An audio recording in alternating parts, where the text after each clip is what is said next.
आज की हमारी चर्चा का विषय है 712 ईसी। भारतीय इतिहास का एक ऐसा साल जिसने कह सकते हैं कि दक्षिण एशिया का राजनीतिक और सांस्कृतिक नक्शा ही हमेशा के लिए बदल दिया। और इस पूरी कहानी के केंद्र में है एक 17 साल का लड़का। बिल्कुल, जिसे एक पूरे देश को जीतने की जिम्मेदारी दी गई थी। हम बात कर रहे हैं सिंध पर हुए अरब आक्रमण की। हमारे पास जो रिकॉर्ड्स हैं वो इस घटना को एक तूफान की तरह बताते हैं। एक तूफान? हाँ, एक ऐसा तूफान जो रेगिस्तान से उठा, समुद्र के रास्ते आया और अपने साथ सिर्फ तलवारें और आग ही नहीं, बल्कि एक नई तहजीब, एक नया धर्म और सत्ता का एक बिल्कुल नया समीकरण लेकर आया। तो आज हम इन्हीं स्रोतों की मदद से इस कहानी की परतों को खोलने की कोशिश करेंगे। हम सिर्फ ये नहीं जानेंगे कि क्या हुआ, बल्कि ये भी समझने की कोशिश करेंगे कि कैसा हुआ, क्यों। बिल्कुल। उस तूफान से पहले सिंध कैसा था, वो कौन सी छोटी सी चिंगारी थी जिसने इतनी बड़ी आग लगा दी, और इस आक्रमण के नतीजे वाकई कितने गहरे थे। चलिए इस दिलचस्प कहानी में उतरते हैं। चलिए। तो आक्रमण की बात करने से पहले उस दुनिया में चलते हैं जिस पर यह तूफान आने वाला था, राजा दाहिर का सिंध। जब हम सोर्सेस को देखते हैं तो एक समृद्ध और काफी हद तक शांत राज्य की तस्वीर उभरती है। शांत शायद सही शब्द ना हो, व्यस्त और संपन्न ज्यादा बेहतर है। अच्छा। हाँ, सिंध उस समय के ग्लोबल ट्रेड का एक बहुत बड़ा चौराहा था। इसके बंदरगाह, खासकर देबल, वो फारस की खाड़ी से लेकर दक्षिण पूर्व एशिया तक के जहाजों से भरे रहते थे। मतलब इकोनॉमी बहुत मजबूत थी। बहुत मजबूत। यहाँ मसाला, कपड़ा, कीमती पत्थर, हाथी दांत, इन सब का व्यापार होता था। तो एक तरफ मंदिरों में घंटियां बज रही थीं, बाजारों में रौनक थी, लेकिन इस समृद्धि की अपनी एक कीमत थी। और वो कीमत क्या थी? वो कीमत थी लगातार बाहरी नजरों में रहना। सिंध की दौलत और उसका जो लंबा समुद्री तट था, जो उसकी ताकत थी, असल में वही उसकी सबसे बड़ी कमजोरी भी थी। हाँ, मतलब हम लोग के लिए एक आसान निशाना। बिल्कुल। और सिर्फ बाहरी नहीं, अंदरूनी तौर पर भी सब कुछ ठीक नहीं था। राजा दाहिर एक ब्राह्मण वंश से थे, जिन्होंने एक बौद्ध राजवंश को हटाकर सत्ता हासिल की थी। तो जाहिर है आबादी का एक हिस्सा नाखुश रहा होगा। हाँ, खासकर कुछ बौद्ध समुदाय। ये एक ऐसी दरार थी जिसका फायदा हमलावर बाद में उठा सकते थे। और फिर एक घटना होती है जो इन सभी दरारों को और चौड़ा कर देती है। एक ऐसी घटना जो सुनने में बहुत मामूली लगती है, लेकिन जिसके नतीजे बहुत बहुत ही भयंकर हुए। वो जहाजों की लूट। हाँ, कुछ अरब व्यापारियों के जहाज सिंध के तट पर समुद्री लुटेरों ने लूट लिए। बिल्कुल। और देखिए, ये कोई अनोखी बात नहीं थी। उस दौर में समुद्री व्यापार में लूटपाट का खतरा तो हमेशा ही बना रहता था, लेकिन इस बार दांव पर सिर्फ माल असबाब नहीं था, बल्कि एक उभरती हुई वैश्विक महाशक्ति उमैयद खिलाफत की इज्जत थी। तो ये एक मामूली सी लूटपाट एक इंटरनेशनल क्राइसिस में कैसे बदल गई? मतलब राजा दाहिर की तरफ से ऐसी क्या गलती हुई? मामला देखने को कहा जी। हज्जाज ने राजा दाहिर को खत लिखकर हर्जाना मांगा और दोषियों को सजा देने की मांग की। यहाँ राजा दाहिर ने एक ऐसा जवाब दिया जो राजनीतिक रूप से एक बहुत बड़ी भूल साबित हुआ। उन्होंने क्या कहा? सोर्सेस के मुताबिक उन्होंने कहा कि ये समुद्री लुटेरे उनके नियंत्रण से बाहर हैं, इसलिए वो कुछ नहीं कर सकते। अरे, ये तो आज के जमाने में इट्स नॉट माय डिपार्टमेंट कहने जैसा हो गया। हाँ। बिल्कुल। और हज्जाज बिन यूसुफ के लिए ये सिर्फ एक बहाना नहीं था, ये उनकी सत्ता को सीधी चुनौती थी। सही बात है। उमैयद खिलाफत उस समय स्पेन से लेकर मध्य एशिया तक फैली हुई थी। उनके लिए ये मानना नामुमकिन था कि सिंध का एक राजा उनके नागरिकों को सुरक्षा नहीं दे सकता।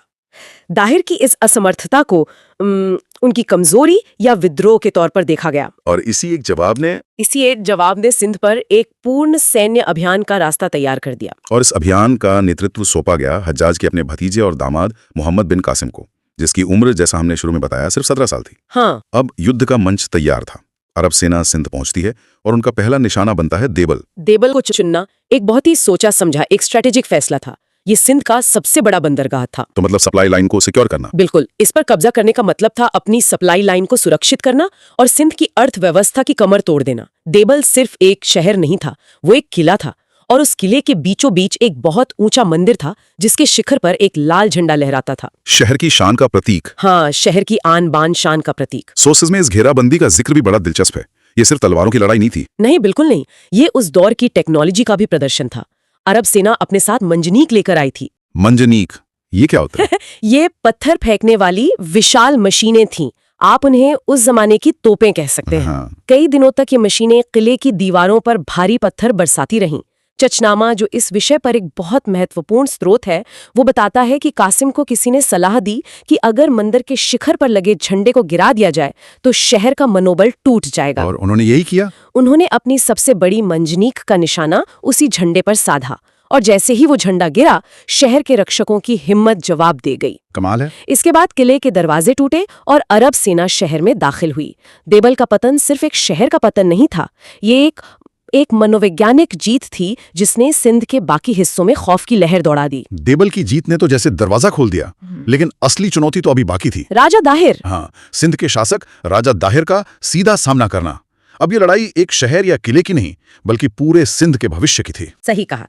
दोनों सेनाओं का आमना सामना सिंधु नदी के किनारे हुआ। ये एक भयंकर युद्ध था। राजा दाहिर की सेना बड़ी थी, उनके पास बहुत सारे हाथी थे, जो उस समय के युद्धों में आप कह सकते हैं कि टैंक की तरह माने जाते थे। और राजा दाहिर खुद एक सफेद हाथी पर सवार होकर अपनी सेना का नेतृत्व कर रहे थे। हाथी पर सवार होना तो ताकत का प्रतीक था, लेकिन क्या ये एक भूल भी थी? ये एक दोधारी तलवार थी। हाथी पर बैठा राजा अपनी सेना को दूर से दिखाई देता है, जिससे उनका मनोबल बढ़ता है, लेकिन साथ ही वो दुश्मन के लिए एक बहुत आसान निशाना भी बन जाता है। और यही हुआ। युद्ध के दौरान जब लड़ाई अपने चरम पर थी, एक जलता हुआ तीर राजा दाहिर के हौदे में आकर लगा। हाथी बिदक गया और नदी की तरफ भागा। ओहो। दाहिर ने हाथी से उतरकर लड़ना जारी रखा, लेकिन तब तक वो अपनी सेना से अलग थलग पड़ चुके थे। और इसी मौके का फायदा उठाकर उन पर हमला हुआ। हाँ, दुश्मन सैनिकों ने उन्हें घेर लिया और लड़ते लड़ते राजा दाहिर मारे गए। और एक राजा की मौत का मतलब युद्ध का अंत। जैसे ही सेना को अपने राजा के मारे जाने की खबर मिली, उनमें भगदड़ मच गई। सिंध की रक्षा की जो सबसे मजबूत दीवार थी, वो एक ही झटके में ढह गई। दाहिर की मौत ने सिंध पर अरब शासन की स्थापना का रास्ता बिल्कुल साफ कर दिया। राजा दाहिर के बाद भी अभियान रुका नहीं। सेना आगे बढ़ी और उनका अगला लक्ष्य था मुल्तान। स्रोतों में मुल्तान को सोने का नगर या सिटी ऑफ गोल्ड कहा गया है। ऐसा क्यों? क्योंकि मुल्तान उस समय उत्तर भारत का एक बहुत बड़ा व्यापारिक और धार्मिक केंद्र था।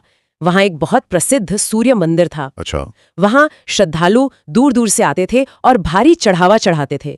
तो सदियों से वहां अपार संपत्ति जमा हो चुकी थी। मोहम्मद बिन कासिम के लिए मुल्तान को जीतना सिर्फ एक और शहर पर कब्जा करना नहीं था। तो फिर क्या था? ये इस पूरे अभियान का फ्यूल था। फ्यूल मतलब किसी भी सैन्य अभियान को जारी रखने के लिए पैसा और संसाधन चाहिए होते हैं। मुल्तान उस जरूरत को पूरा कर सकता था। और जब उन्होंने मुल्तान पर कब्जा किया, तो सोर्सेस के मुताबिक उन्हें वहां से इतनी दौलत मिली कि उसे ऊंटों पर लाद कर सीधा दमिश्क भेजा गया, जिसने उमैयद खलीफा की तिजोरियां भर दी। एक तरह से सिंध की दौलत अब एक वैश्विक साम्राज्य की अर्थव्यवस्था का हिस्सा बन रही थी। तो ये एक सामरिक जीत के साथ साथ एक बहुत बड़ी आर्थिक जीत भी थी। बहुत बड़ी। लेकिन ये जीत की कहानी इतनी सीधी भी नहीं है ना? क्योंकि जब हम स्रोतों को और गहराई से देखते हैं, तो तलवारों की गूंज के पीछे एक बहुत ही विरोधाभासी तस्वीर सामने आती है। एक तरफ भारी विनाश है, तो दूसरी तरफ शासन की एक नई रूपरेखा भी बन रही है।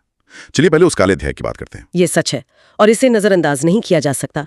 जिन शहरों ने कड़ा प्रतिरोध किया, जैसे कि देबल और ब्राह्मणाबाद, वहां जीत के बाद भारी रक्तपात हुआ। जी। युद्धबंदियों और हथियार उठाने वाले लोगों को मौत की सजा दी गई। कई मंदिरों को तोड़ा गया या उनकी संपत्ति लूट ली गई, जैसा कि मुल्तान के सूर्य मंदिर के साथ हुआ। ये उस समय के युद्धों की एक क्रूर सच्चाई थी, जहां विजेता पक्ष हारने वालों के धार्मिक और सांस्कृतिक प्रतीकों को निशाना बनाता था। हाँ, उनकी हिम्मत तोड़ने के लिए। लेकिन फिर कहानी का दूसरा पहलू भी है, जिसमें समझौते और एक नई प्रशासनिक व्यवस्था की बात होती है। हाँ, और ये समझना बहुत जरूरी है कि ये रणनीति बहुत सोची समझी थी। ये सिर्फ अंधाधुंध हिंसा नहीं थी। जहां प्रतिरोध होता था, वहां क्रूरता से उसे कुचला जाता था, ताकि एक मिसाल कायम हो। और जहां नहीं होता था, लेकिन जिन शहरों या कस्बों ने बिना लड़े आत्मसमर्पण कर दिया, वहां समझौते किए गए, ताकि प्रशासन चलाना आसान हो। ये हिंसा और कूटनीति का एक मिलाजुला खेल था। और इन समझौतों की शर्तें क्या होती थी? शर्तों के तहत स्थानीय लोगों को जजिया नाम का एक कर देने के बदले अपने धर्म का पालन करने की अनुमति दी गई। जजिया? हाँ, ये उस दौर की इस्लामी शासन व्यवस्था का एक मानक हिस्सा था, जो गैर मुस्लिम नागरिकों पर उनकी सुरक्षा और सैन्य सेवा से छूट के बदले लगाया जाता था। उन्हें धिम्मी यानी संरक्षित नागरिक का दर्जा दिया गया। अच्छा। और धीरे धीरे प्रशासन को चलाने के लिए स्थानीय लोगों को, खासकर ब्राह्मणों को, राजस्व वसूलने जैसे कामों में शामिल भी किया जाने लगा। तो ये तस्वीर सिर्फ काली और सफेद नहीं है, इसमें कई ग्रे शेड्स भी हैं। तो एक तरफ हिंसा है और दूसरी तरफ समझौते। ऐसे में आज बैठकर इस घटना को कैसे देखा जाए?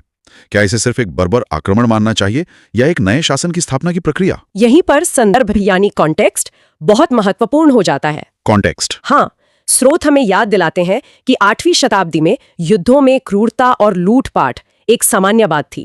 यह सिर्फ अरबों तक सीमित नहीं था, उस युग की लगभग सभी सेनाएं ऐसा ही करती थी। आज के नैतिक मूल्यों के चश्मे से उन घटनाओं को देखना बहुत मुश्किल है। तो इसका मतलब ये नहीं कि हम उस हिंसा को सही ठहराएं? नहीं, बिल्कुल नहीं। इसका मतलब ये है कि हमें उसे समझना होगा। तो फिर हमारा नजरिया क्या होना चाहिए? नजरिया समझने का होना चाहिए, नजरअंदाज करने का नहीं। ये स्वीकार करना जरूरी है कि ये एक हिंसक और उथल-पुथल भरा दौर था जिसने हजारों लोगों की जिंदगियां बदल दी। लेकिन हमें इसके बाद जो नई व्यवस्था बनी उसे भी समझना होगा। विनाश को भी और उसके बाद हुए बदलावों को भी। हाँ, बिना दोनों पहलुओं को समझे हमारा विश्लेषण हमेशा अधूरा रहेगा। तो 712 ईस्वी का ये अभियान सिंध की धरती पर आए एक तूफान की तरह था। इसका चेहरा था एक युवा और महत्वाकांक्षी सेनापति मोहम्मद बिन कासिम, जिसने एक विशाल सेना के साथ एक स्थापित राज्य को घुटनों पर ला दिया। और इस सफल आक्रमण ने भारतीय उपमहाद्वीप में अरब शासन की नींव रखी। हालांकि ये शासन मुख्य रूप से सिंध और मुल्तान के इलाके तक ही सीमित रहा और पूरे भारत में नहीं फैल सका। लेकिन इसने एक दरवाजा हमेशा के लिए खोल दिया। बिल्कुल, इसने भारतीय उपमहाद्वीप को मध्य पूर्व की राजनीति और इस्लामी दुनिया से सीधे तौर पर जोड़ दिया। इसका प्रभाव बहुत गहरा और स्थायी था। जानमाल की भारी हानि हुई जिसे झुटलाया नहीं जा सकता, लेकिन साथ ही एक नए युग की शुरुआत भी हुई। इसने